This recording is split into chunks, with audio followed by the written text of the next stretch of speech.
Сәлеметсіздер оқушылар, қазақ тіл сабағын бастаймыз. 33-ші сабақ, сабағымыздың тақырыбы өзіңді тексер. Бірінші жаттығу өлеңді оқы және оның не туралы екенін айтып бер. Дамысың деп қазағым, бұрам көптің назарын. Компьютерге сан түрлі бағдарлама жазамын. Мен ақылды баламын, таудай үлкен талабым. IT деген саланың мамандығын аламын. Саят Қапшыгер. Қазағым талабым сөздердегі қосымшаны алып бастап жаз. Не байқадым? Өлең IT мамандығы туралы айтылған. Қазағым талабым сөздерінде қ дыбысы ғ дыбысына, п дыбысы б дыбысына өзгерген.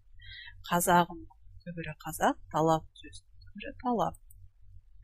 Екінші жаттығу дұрыс тасмалданбаған сөздерді тап.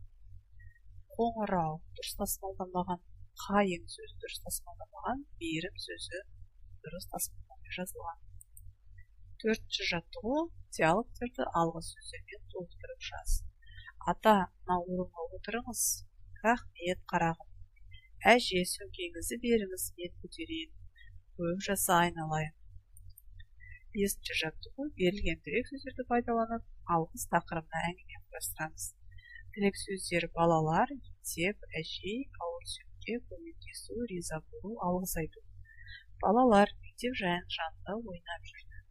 Жолда ауыр сөмкесін көтеріп келе жатқан әжеге сөмкесін көтеруге көмектесті.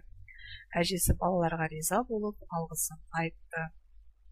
Сабағымыз аяқталды, сау болыңыздар.